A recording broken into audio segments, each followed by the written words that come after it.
Brilliant. So we are going to make a start, if that's okay.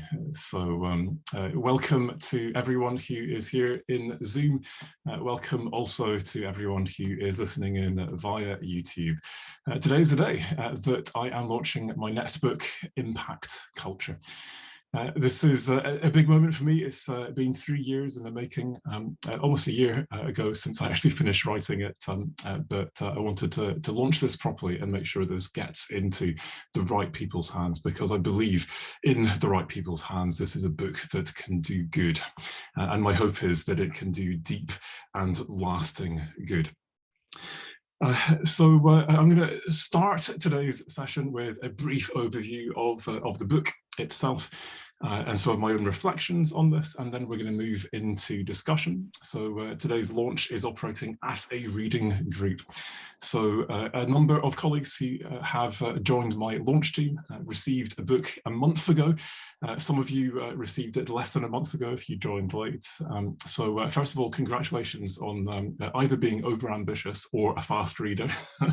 There are lots of people, I think, in particular coming in via YouTube, who wanted to join, but who just said, there is no way I can read a book that long in a month. And I'm aware that a number of you on the launch team have also come to that realization before today, but that's fine. Just join in with as much as you are able to join in. So here are my slides. I just wanted to acknowledge my designer, Anna Sutherland, who has done an incredible job on the design. Lots of beautiful drawings, and they are actually all hand-drawn drawings. Also beautiful photography, courtesy of my wife, Joyce. And of course, Anna helped me to make these slides. So very grateful. And I hope that when you get a book, if you haven't got one yet, that you will enjoy just the look and the feel of this, because lots of love and attention has been paid to this. So this book had its genesis in training. And one of the great things about doing impact training is that I get to try out the ideas, train with them, refine them, build them into my books, and then train with the books. And in particular, I was training over the last few years in the UK, helping the universities to put together their impact submissions for the Research Excellence Framework. And as I did this, I also was traveling around the world and seeing how other countries were looking in at what we were doing. In some cases enviously, in other cases not, but increasingly moving in a very similar direction to the kind of things that we've been doing to both evaluate or evidence and reward impact in the UK. But at the same time, I was seeing behind the scenes what I'm going to call impact carnage. So there were a load of groups, individuals that seem to have just lost the focus. What is this actually all about? And it seemed in many of the universities I was working in that this was primarily about getting quality rated income from this, so funding from the government, and getting rankings as a result of impact. And it was clear to me that there was a conflict of interest. Universities who could make well over £500,000 for an impact case study, researchers who could get promotion, increase their employability, and all of these stakeholders working with us, believing that we're doing this in the public interest, in their interest, increasingly smelling a rat, asking themselves, are you really doing this for us? Or actually, is this actually about you, your career, your institution, and the financial rewards that you're going to get for this? And as a result, many examples of broken trust, of us trying to sell things to our funders that in fact weren't really us. We played a minor role, but we're going to kind of just gloss over the role of all these other people who actually we couldn't have done this without. So a lot has been written about this in the intervening years, a couple of peer-reviewed papers by myself and colleagues, but many others, Richard Watermeyer's books and the like. So we are all aware that there is a problem.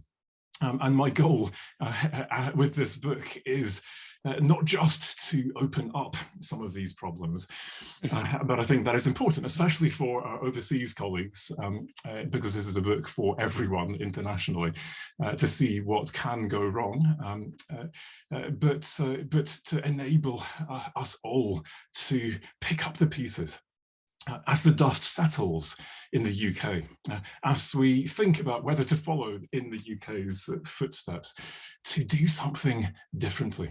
There has to be a better way of engaging our researchers, doing impact ourselves.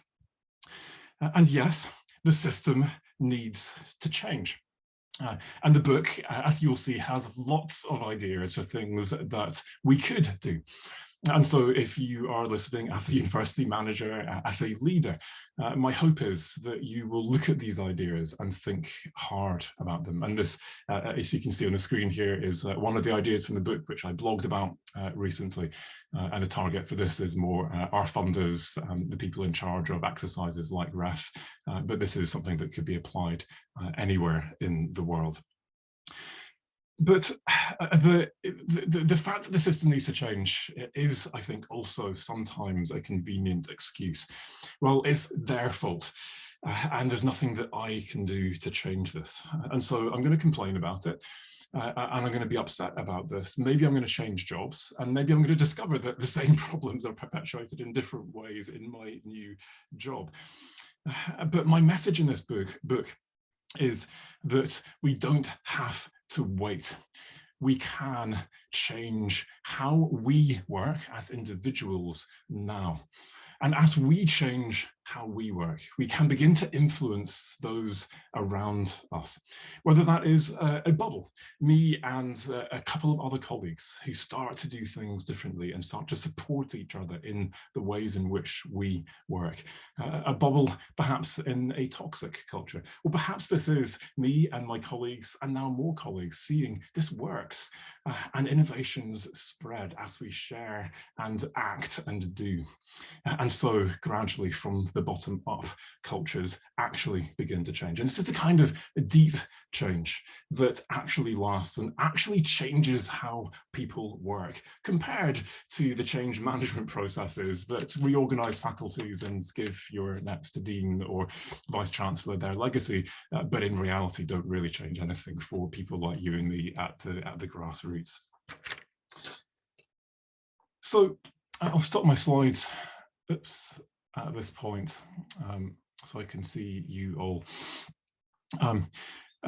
As I've worked across the sector internationally, trying to help people through training, but also through mentoring, I've spoken to lots of different types of people, and this includes heads of department who have told me that I desperately don't want my colleagues to burn out.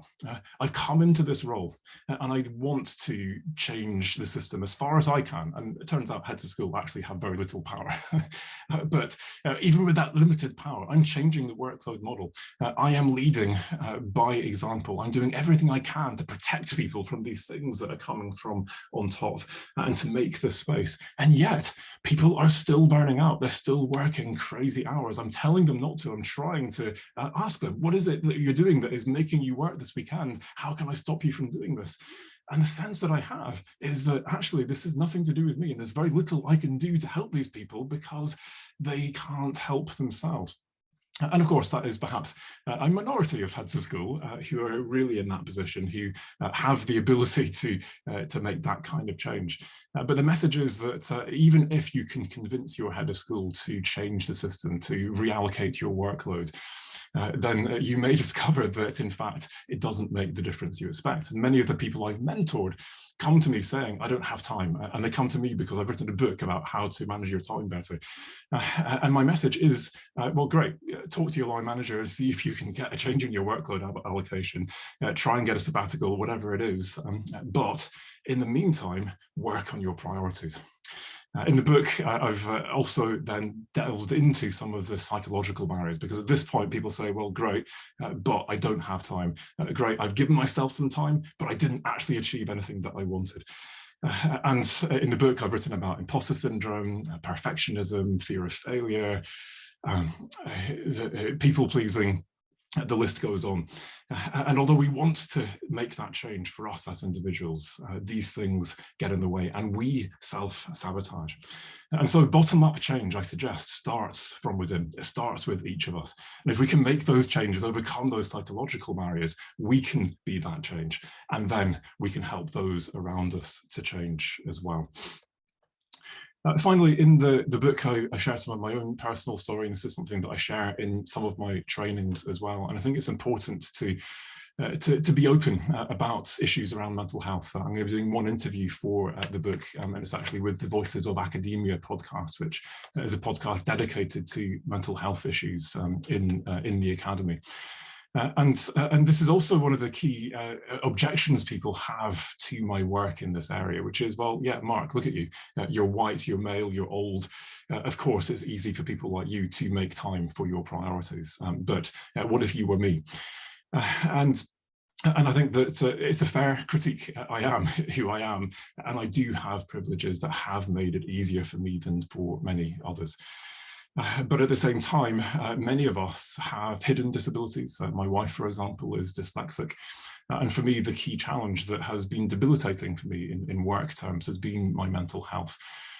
Without giving any details, as a result of an abusive upbringing, I have suffered from anxiety.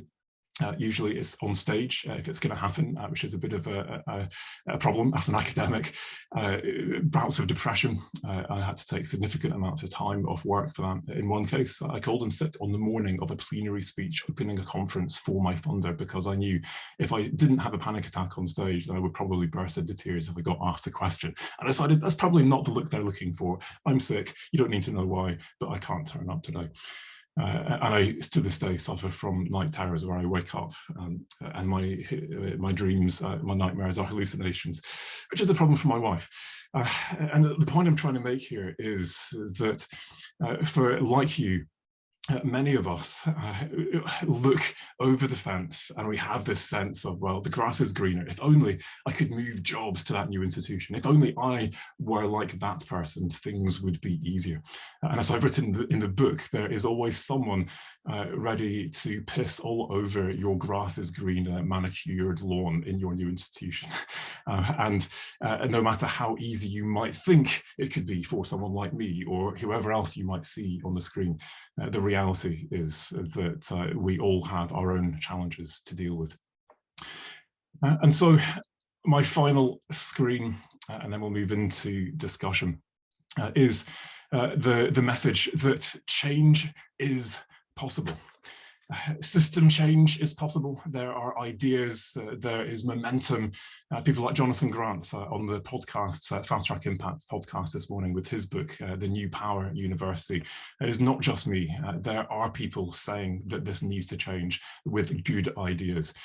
But whether or not the system changes now, we can all make changes, starting with ourselves, overcoming the barriers that will prevent us from changing the way we work, and reaching out with compassion to those around us to start changing what this might be like for the people in immediate relationship with us, whatever and however small our sphere of influence might be. Because I believe together we can do things, we can make things better from the bottom up. So, thoughts, reflections, questions, over to you. This is a reading group and we have another 45 minutes of discussion. And of course, everyone here has either read the book or gotten a good way through the book. So massive thanks to you for doing that. So what do you think? Any things that you disagreed with, that you disliked? Anything that for you was an idea you wanted to expand on, or just a question or reflection? You can raise a hand under the reactions tab or write into the chat. So Anne, over to you. Hi everyone.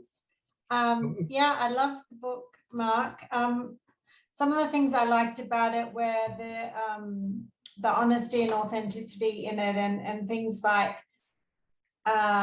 yeah, working out what your values are and your priorities, and you know, aligning how you spend your time with those values and priorities, and just like when you're talking about imposter syndrome and just acknowledging that part of you and having compassion, you know, just learning to be friends with that part of you and having compassion for that. So yeah, I mean, I can really resonate with those things, and just reflecting on those aspects of academic life. So there's some of the things that I really liked about it.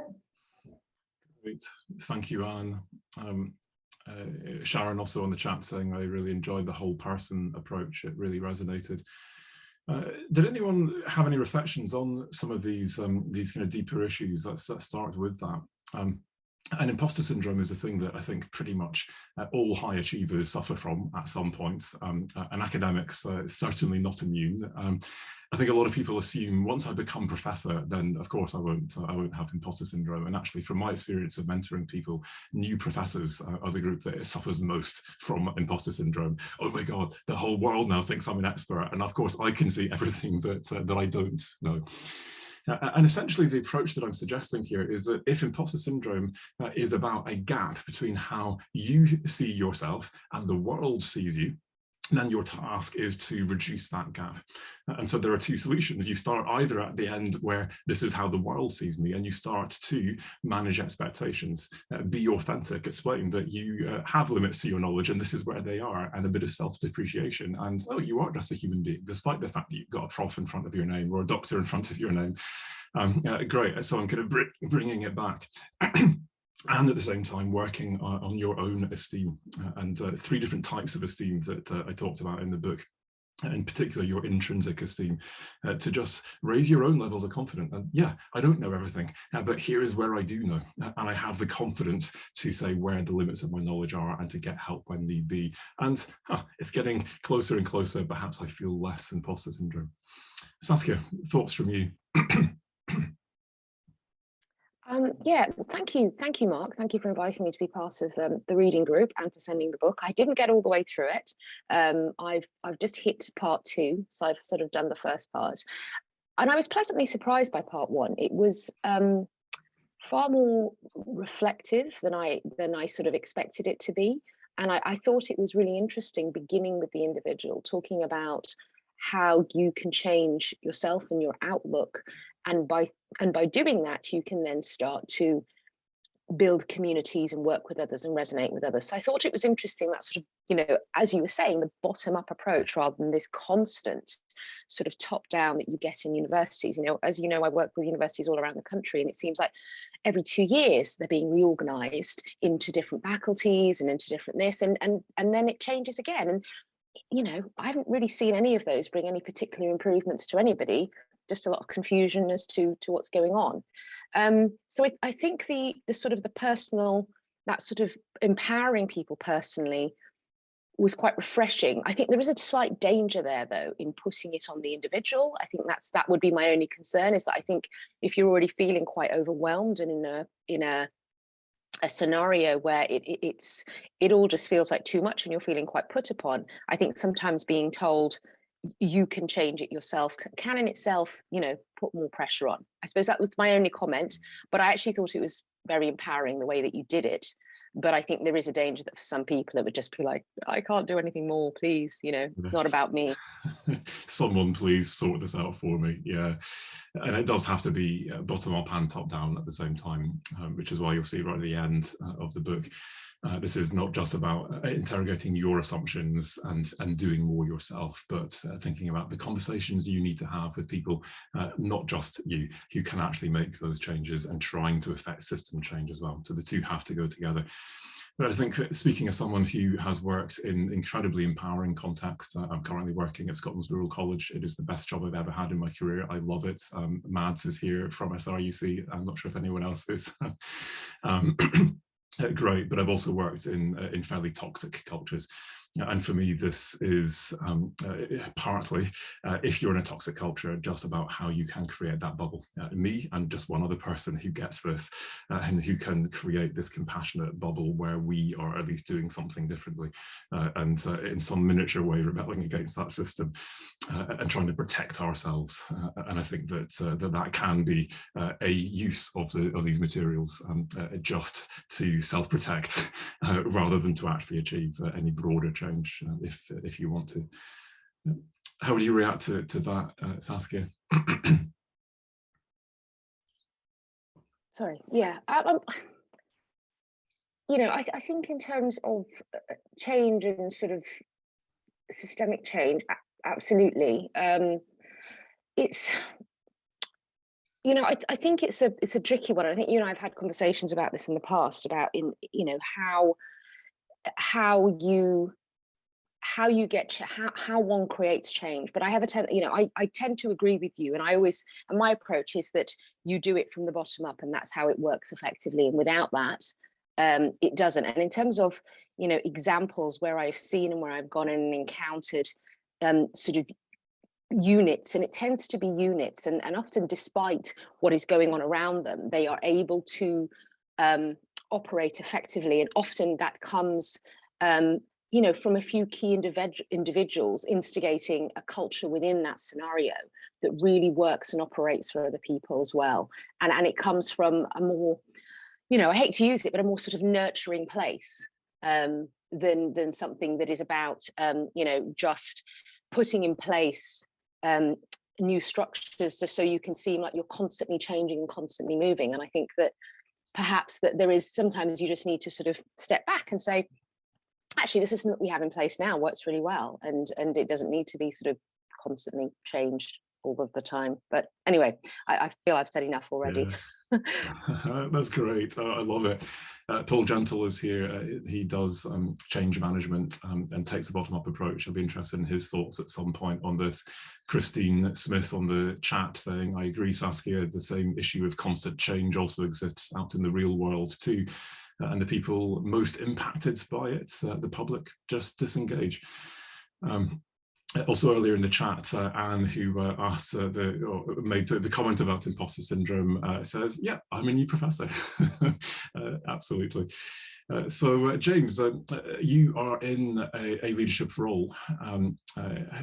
How does this play for you? What are your thoughts in terms of how far you've got through the book so far? You emailed me yesterday to say you haven't quite got there yet, but how's it going for you? No, it's good. It's good, and just sort of morning to everyone. And Mark, thanks for inviting me along to this, but also thanks for the book. And actually, what Saskia was saying chimes really well with what I was going to do, was what I was going to talk about. I mean, for me, this seems to be an really interesting extension of your productive researcher book, which is on my bookshelves here as I sort of, you know, glance across. And I think that's all about that is really about transformation of the self. It's about how you prioritize. And I think this is the sort of the application of that in a really interesting psychological way to an impact environment. But what I'm really interested in is how you take those, you know, your concepts and apply them at a faculty level. For me, a faculty level, I'm an ADR in a big, diverse faculty that, you know, extends from, you know, researchers practice, social science. We have a law school, education unit. So really, really diverse. And how do you create a kind of an impact culture that actually empowers people, that actually, you know, that values impact? So many of these ideas we've been sort of wrestling with for a long time. One of the things I note, though, is that impact, public engagement, knowledge exchange, or whatever, is something that people, certainly where I work, are absolutely passionate about. It's something that they will do, you know, irrespective. But I think the point that you made about the sort of competitive environment, I think, is a really key one. And whatever you do internally within your institution, you are constantly operating in a really competitive environment. You just need to look at UKRI's, you know, latest, you know, R&I strategy that came out over the weekend. And, you know, and this is basically making the sort of leveling up agenda, UN sustainability goals, all of that a competitive landscape. And, you know, and universities will be out there competing not just for ref, but also for this kind of, for this funding. And I was, just one last reflection, I was at a workshop a couple of years ago, which was around heritage and it was full of sort of how universities worked with IRO. So it was full of the sort of director of research of the V&A and the National Archives, blah, blah, blah, blah, blah. And almost universally, they had problems with working with universities because they felt let down by them, because they couldn't trust them, because they, you know, would come along, the project was over, they would drop them. You know, they felt that they were poaching, you know, their research. So you've fundamentally got a really broken system. And how do we operate within that? So that, I mean, it's just provoked so many, you know, so many ideas and thoughts, Mark. So, you know, as always, thank you. Yeah, thank you for great comments. As you get to part 2 of the book, that is where all of these practical ideas start to apply.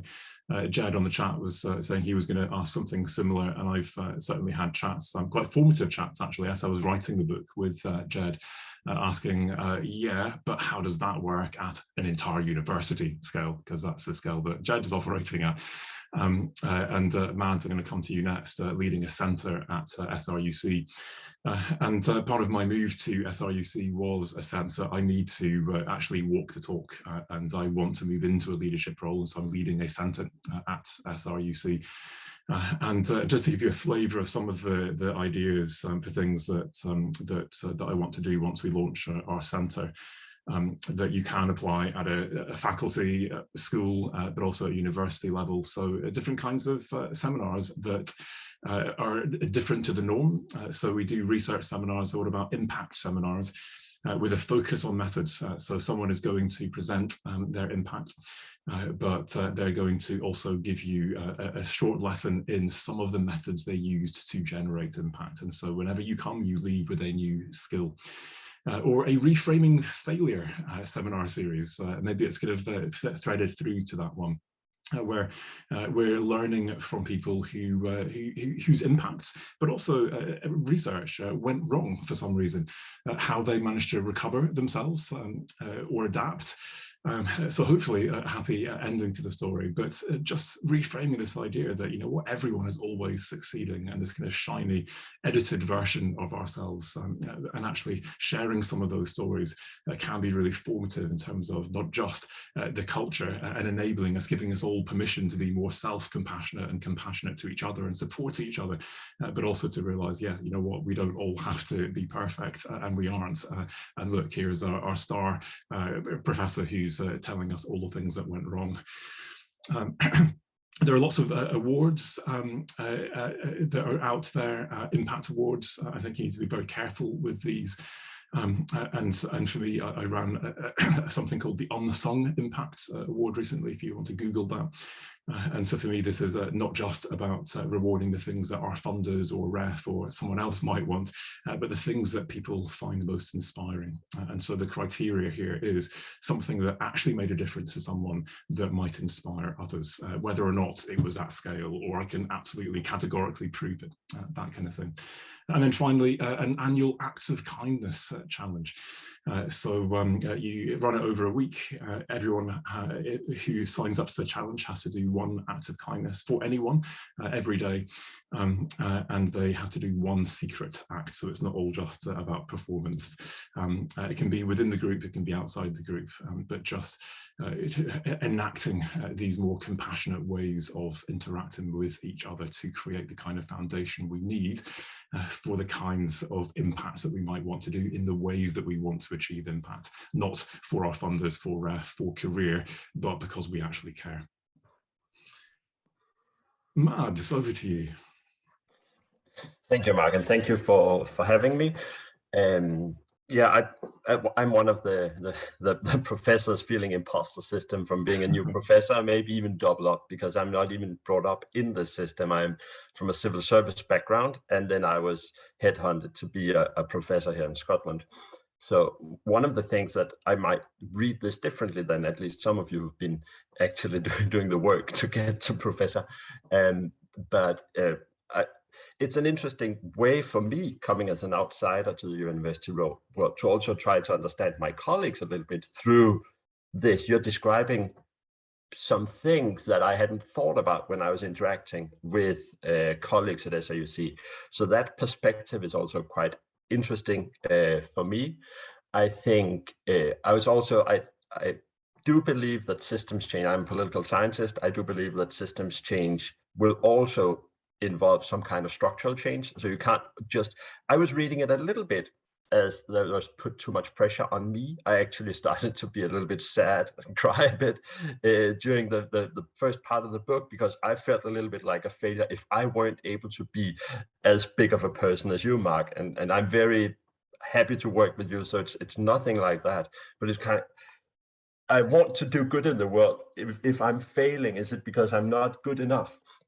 So that's that. And then one thing that I noted that we haven't talked about yet is that I really like some of your pictures, the way you paint with words, and some of your metaphors. For instance, the one on smelling, what group smells nice, what group doesn't smell nice, and try to engage with the ones that do smell nice. I've worked like that previously, and it's been working really well. But coming to a new place and then in the middle of lockdown, I think some of the way you are describing the world works, at least for me, has been hard to figure out how to work with in a world where we're all sitting in front of our screens and can't really smell the energy on the other side of the screen. So we probably need a little bit more engagement from hopefully leadership to kind of like embrace and bring some new tools into community building within teams and build new teams, because it can be harder to build the teams if you're, as me, sitting in your son's room filled with Lego looking at the screen all day. You can't really smell the engagement from your colleagues. So that's one area that probably, it's not criticism of the book, but it's something that we need to acknowledge.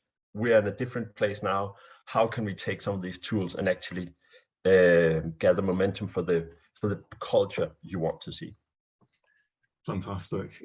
So I'm going to say something embarrassing now, Mads, that I've never told you, which is that when I was approached for the job, I was really in two minds to start with. And one of the things that they told me as an incentive to think about the job was, we have just appointed Mads Müller-Fischer. And I looked you up and I was like, okay, so that is the kind of colleague that I want to work with. And actually, this is the kind of institution that I want to work with, that says we want people who can achieve impact, who have credibility, who have expertise in their field of work. Having a PhD, having a whole lot of publications behind you is not what is necessary. And in fact, that PhD point was the points that, although you have got a PhD, I'm not making that point, that persuaded me to apply for the job in Newcastle, when I discovered that the director of research and their star research professor, neither of them had PhDs, but they'd made it to that position. There was a culture there which was about a meritocracy that says, you know what, it's not about the letters after your name or before your name or the number of papers you've got. It's about actually what is the difference you can make. And as Jed is saying on the chat,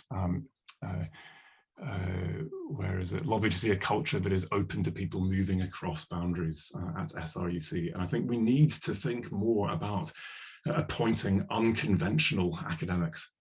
Whether that's your next postdoc advert, or whether that is the next person that you headhunt for a prestigious chair position.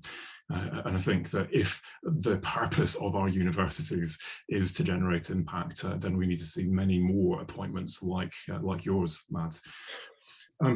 Secondly, the point about smelling is trying to get to this idea that actually very often the deeper kind of what's the word I'm trying to word, kind of the implicit or even tacit knowledge that we have of who to trust and who not to trust is something that we can't access explicitly in our cognitive mind.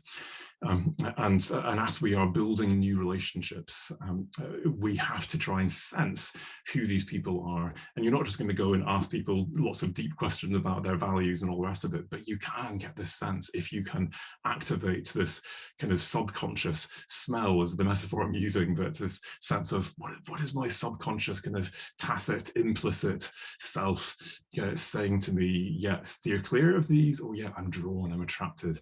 And I don't necessarily have to understand why, but yeah, this is a group that I need to be part of. And this links to something in the chat So thanks, Jackie, being very patient, but just have a look and sees a few people in the chat. So Christine Smith saying the issue of trust has such a direct impact on how much difference we can make. Undeserved groups and community have no reason to trust researchers, let alone universities. And the point that I think Mads and I are making is, yeah, we need to be careful about who we trust out there, but we also need to work on our trustworthiness. And we also need to think about how this works in terms of these internal teams of people, because the idea in the book is that cultures change from the bottom up. And that this is about finding like-minded people who don't all have to think the same. You can do this experiment, I've described it in the book, with your family around the dinner table to guess what is your family colour. And do the exercise and you'll discover that your family colour is blue. Everyone's colour is blue, you do any size of group. And there's some science that explains why this might be. But these top-down things where we're going to have a mission statement, a set of institutional values, great, there's nothing wrong with that, but it doesn't actually change anything, because what you get is motherhood and apple pie kind of statements. That, yeah, okay, of course, we all believe in integrity and impact and whatever, but it doesn't really change anything. And so we need to sniff out and smell out those people that actually have values that resonate with ours, and then create these groups of people who want to see the change we want to see, even if that is completely different to the change someone else wants to see. And I was in a group in University of Leeds, in fact, where I was in the Sustainability Research Institute. The other half of the school were oil and gas petroleum engineers, and we were all working completely at odds, passionate about what they were doing to enhance the economy and create high value jobs, passionate about what we were doing to entirely undermine their industry. But yeah, it was creative in staff meetings, but we all got on fine, and that is what we should expect in any institution that values academic freedom, not homogeneity. Jackie, over to you. Okay, thanks, Mark. Yeah, I just, I mean, I'm really enjoying the book, as I knew I would. It's really timely, sort of coming out just at this point, sort of post-ref and things. I always really value in your books that deep kind of the combination of the deep reflection and combined with all of the practical kind of skills and things. I think that's incredibly helpful. I probably just wanted to make one brief comment really about a light bulb kind of moment, which was around the idea of the impact subcultures. And this hadn't really occurred to me before, because we're talking so much about developing an impact culture, a research culture, and so on, and you really struggle with that. You just think that's so complex, you know, the idea of a culture and things. And that was, you know, that was a real light bulb moment to think about what are our subcultures. And I kind of thought, you know, maybe that's just me, that's kind of a light bulb moment for. Maybe other people have already kind of got that. But I was with a small group of colleagues the other day, and we kind of got chatting after one of my training sessions, and they were talking about some of their kind of, you know, challenges and things. And it led me on to mention this idea, well, you know, can you think about, you know, your impact subculture here? And I think with then that was also a light bulb moment. So I thought, it's not just me, you know. So yeah, I just wanted to really just mention that and pick up on that as being a particularly useful notion, really. Fantastic. And actually, interestingly, I think that you have a subculture within your connected communities unit. What was it called again? It was originally the creative communities unit. It used to be. Yeah, that's it. Yeah. So, but the ongoing work is the connected communities framework. That's why it's. So it's a combination of. So Jackie and also Nicola Grattan from Staffordshire University are doing some really inspiring work in this. They have a program called Get Talking. I interviewed them for the book. And this is now being operationalised at a university scale through Nick's work with the Connected Communities programme at the university. But a programme that is what I'm kind of calling an example of extreme co-production. And I've called it extreme co-production because there's so much stuff that people claim is co-production, and I'm guilty of this myself in some of my own papers, that really actually, the researcher is in charge, calling all the shots. It's research funding. Ultimately, we make the decisions. We're driving this for our own papers and future projects and all the rest of it. And yes, it's participatory, but it is not genuinely co-productive. And this program of work that started in the university became situated outside the university. Now their stakeholders are actually owning this, driving this, commissioning the work, and community researchers working alongside the academic researchers, in some cases being paid for this, creating their own communities of practice around the work that they were doing by the community for the community. So some really incredible work. And I guess a question back to you, and I'm not sure if you'll be able to answer this, Jackie, but the sense that I had from talking to Nicola on this was that she'd taken those lessons and was trying to say, right, so how can we take this culture that we created within the Creative Communities Unit, which no longer exists, and actually try and enact this at an institutional scale? And I wonder, to what extent is she succeeding? Is that working in Staffordshire? Yeah, I think it is working to a large degree. I think you're definitely right. That is a kind of a key strength of ours, and I think there are other people as well who other colleagues who are focusing on co-production in similar ways. And as you say, that is, I recognise that as being an impact subculture that we have, and that those colleagues who are working in that kind of way have connected. And some of the ways that that Nick shares her work really engages the other colleagues. She kind of had an exhibition launch last night for a project called Raising Voices, which was again with focusing on poverty in Stoke-on-Trent and so on. It's just a fabulous kind of exhibition of all of the participants' work and things that I went to see this morning. And it's just really brilliant, and it's in our new building here. And it's like as other colleagues kind of see that's again kind of really spread that way of working, and the impact of that, and it's inspiring, frankly. It's kind of and does both chime with the way that some other colleagues work, but also I think getting new colleagues on board with it. So yes, absolutely, and that's why that's why colleagues can get so fired up about that as well, because you can see I think you're absolutely right in the book about the idea of that. The change can start with individuals, with groups, with small teams, and that can spread. So yeah, brilliant. Fantastic. And talking of spreading good ideas, I'm going to come to Paul in a moment.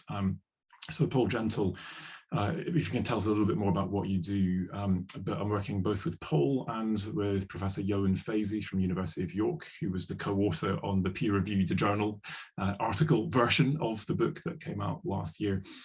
And both Johan and Paul helping to imply some of the lessons from this book to people who want to do some kind of change management process, whether that's a research group, a school, a faculty, or an entire university, but following the kind of lessons and approach outlined in the Impact Culture book.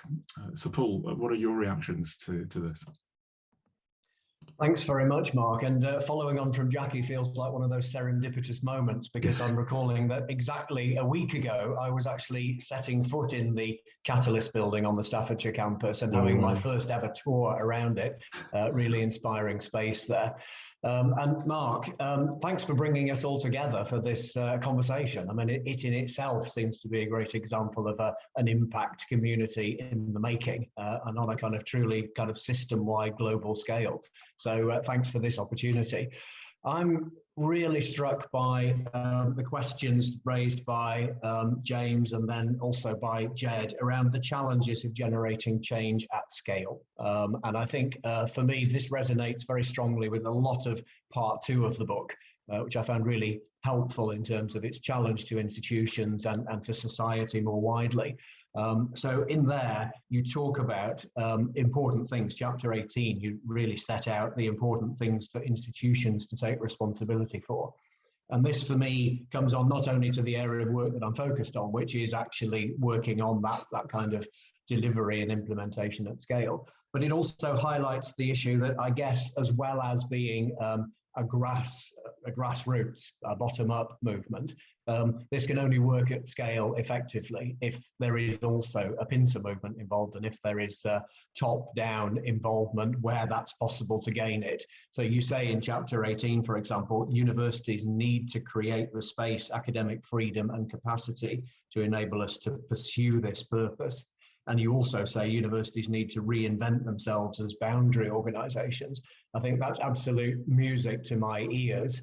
And I guess there should be some compassion where it's possible to exercise it for some of those senior leaders who themselves do experience imposter syndrome as their own nemesis sometimes too. So how do we get that kind of leverage of the kind of pincer movement and really bring in that work at scale to be most effective? So I think you set out a really wonderful agenda there, which actually means that at the grassroots we are not alone, because if we can really get forces moving 360 degrees around us in our institutions and beyond with our partners too, there is phenomenal change to be generated here as the prize. Exactly. And this is why, for me, I spent a year between writing the book and launching the book, because I didn't want to just publish a book. I wanted to try and just ride the crest of the wave of change that people are asking for, and do something to lead a part of that wave, at least, to say, here are some ideas that we could do. And this is not just about buying a book, reading a book, putting in a few ideas. This is about sustaining that conversation. So I don't put James on the spot, so I'm going to ask James if he might speak to something he's written in the chat in a moment, because this is, for me, about continuing the conversation, partly through an email discussion group that we're going to have via the JISC email server, about a series of events that we're going to be running over the coming year. I was going to show this at the end, but I'll put it up now. This is the web page for the book. As you can see in here, you can join the discussion group. My newsletter, the podcast, giving you loads of stuff on a regular basis that can deepen this, but also training, getting someone like Paul or Johan to come and actually help you transform this stuff, a mentoring program coming, and a whole load of free training events as well. And I put this out to the community and said, what do you want to learn? What do you want to do? And where possible, I said, great, so could you run that then? So a few of us, we've got, in fact, Jed, in fact, is going to be doing one of the trainings, the one after the next, who's here on the call today. And just sharing your experience from where you are. So please get in touch if you've got ideas. I'd like to run a session, and I will facilitate that. And we can continue that conversation. And so today is, as James says, starting that off. So James, just briefly, I love the Slow Professor book, which I'm assuming is what has inspired this. But what's been happening in your school? You mean that's what we haven't launched this.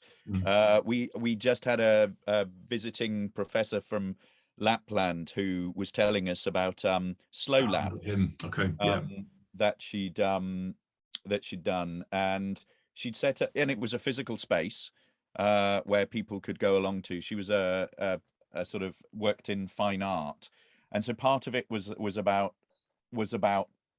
a sort of practical space where you could go, and whatever discipline you came from, you could go and, and paint and draw, but it was actually about giving you that sort of mental space to sort of slow down during your day, to actually start connecting and thinking. And but more than that, I've spent the last couple of days in the company of the only female CEO of a major building company, CEO of Amy Construction, And I was talking to her about some of these ideas actually. And what struck me was how enlightened her approach to people was, you know, and actually was creating a kind of a sort of really enlightened, fair, you know, culture. And she actually was saying that as a female leader, she felt that she could make a really profound difference that was different from the other sort of male CEOs in her sector. And it actually struck me that, you know, some of this actually is about, it's about changing those kinds of deep structures within universities. And I'm really, and I haven't got to chapter 18 of your book and seen, you know, what we should be doing. But you know, how do we reflect, you know, and value the kinds of things that you're talking about throughout all of the processes that we have? How do you enable and empower people? How do you celebrate it? How do you give them the time? How do you rechange the kind of the way in which people operate so that you actually fundamentally free up time for people to do this kind of work? And those are really big issues, you know, way above my pay grade. And let's broaden that out. One of the key audiences for this book are members of professional services staff, impact officers, and the like, also managers, including senior managers. Louise in the chat saying so much great discussion. I also see a need to engage areas of professional services, finance, marketing, HR, etc., in this way of working to make them feel part of and integral to a healthy impact culture. Helen, over to you. Hi there. Yes, I just wanted to add in, so I guess I come from a slightly different perspective. So I had a quick scan through the book. I haven't read it all properly, but I did like what I read. I really liked the way it was written very sincerely and in quite a human kind of way. I thought it speaks to the individual in a really on the level kind of way, and it offers practical strategies. So I'm based at a Crown Research Institute in New Zealand, so not a university. So we're not subject to the PBRF, which is the New Zealand equivalent of the RAF system. But we're very much driven by contributing to impact, so the real difference our research makes. And we're trying to build more culture and capacity. So I have a small insights team with some impact analysts, and some of them look at how we drive impact on the kind of monitoring evaluation side, and some are on the kind of demonstrating impact side. We're also at quite an exciting time in New Zealand because exciting or challenging, I guess, in that the government's seeking to redesign the science system, to have more of an equal weighting on the impact side of things. So I guess when I was reading your book, there were two kind of areas I was looking at. There was, for us as an organisation, what we can take in terms of trying to build our organisation culture. So appealing to people as individuals, and how we can inspire them to take whatever their kind of baby steps are with it, rather than just telling them or expecting things, and not just expecting people to wake up one day and understand what might be a bit different. And I guess the second area is really around the kind of wider system change that we're looking at, and for Crown Research Institutes potentially to be reinvented as boundary organisations, using the words you had from the book, centering more on those stakeholder relationships, and then the wider piece around recognition and reward. So really interesting. And yes, thanks for the book. It's a great read. Thank you very much indeed. And that was my hope, that this is, I'm in a university context, there is that bias, but if you're in a research institute or in any organisation that does research, that could be an R&D team of a business, this can apply to you as well if your purpose is to use research to make a difference. Jed, over to you. Sorry, Ma, I was just answering a message on chat as well. So thanks for the book. I got the paper, but with looking to do a review, it also meant I could download it onto Kindle as well. So I've just done a search on the Kindle in terms of just two words that kind of sprung to me that I hadn't really clocked seeing, and that was kind of negotiated or negotiation. So and kind of compromise. So when we're moving from individual to kind of group, we have to do that negotiation and compromise. So I just wondered, in terms of, and as we go up the scale, we've got to do that more and more. And the kind of linking with the extreme co-production. So any thoughts on that in terms of, you know, obviously at the values level, it's really difficult to compromise your values. You know, that's kind of entirely the wrong thing to do. But, you know, in terms of being able to create a collective. Yeah. So I think that the key chapter to look at is the chapter on empathic leadership for impact. Here's a slide from a talk I'm giving in the Netherlands next week on empathic leadership, and this is where the negotiation skills and tools come in, and these are very different tools to the standard leadership tools that we use. So I'm going to shortcut that answer if that's okay with that slide and a reference to that chapter, and move to Catherine. We've got Catherine, then Roxana. Hopefully we'll have time for both questions. Catherine, over to you. Thank you. I'll be really quick, and it wasn't really a question, it was just a sort of pipe up as a professional services staff member at a university, so I'm a research impact officer. I have to admit I did skip directly to part 2. I thought I can come back to 1. I had a glimpse at what it was about. I thought this is going to be useful for future conversations with the academics I support, but in the immediate term I need to know what I need to do now. I'm essentially rebranding my role from supporting ref, and so that very first kind of second page statement on we asked our greatest thinkers to measure the worth of their ideas and tied up their creativity with measuring tape, kind of really went with me, because obviously for the last 2 years I've been doing exactly that on behalf of my university to get our impact case studies up to speed, and I'm so conscious that, you know, we have to now go back to basics and really almost undo quite a lot of that, so that we gain the trust of our academics, and so that they understand what it is they can do, they need to be thinking about now, and there isn't ref. So the diagnostic questions, the kind of thought exercises, the sort of, can you take that leap off the cliff and hang in your uncertainty, things like those. I just thought these are really, really valuable pieces of material that can inform these conversations now that I have with academics as they're starting to rethink what impact means. Hopefully they can try and forget a bit about ref for a little while.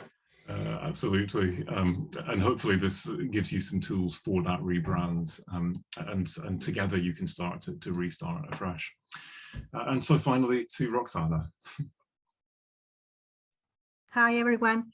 I love all your work, Mark, and I had read before your book, Productive Researcher, and that's one of my favorite books ever. And because I knew your approach about goals and how to negotiate with your own agenda, I jumped straight to part 2 of the book, of the impact culture. When I finished reading it, I said, I don't know, I don't have enough tools to deal with it. So I went back to part 1. I said, okay, I skipped important parts. But when I finished part 1, I said, I need more tools. I need how to deal more with negotiation. And me as a woman, we are often not taught how to negotiate the minimum basics of workload, salary, promotion, and etc. And also, all of us, I think, are privileged that are open to talk here and allow our voices to be saved. But not everyone has that privilege, because there are some institutions that are institutional bullying, where people are too afraid to talk about it. And I really love the idea of having a website that also supports the book.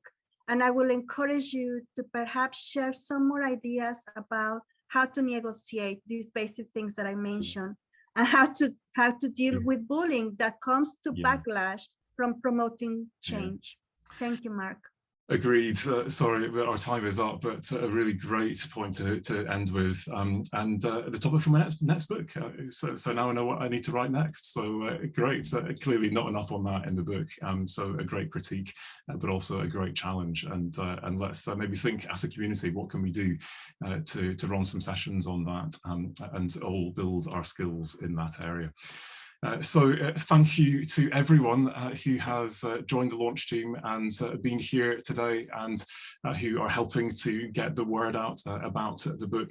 You can get almost all of the book open access via the link on the screen, along with all of the most useful things easily signposted.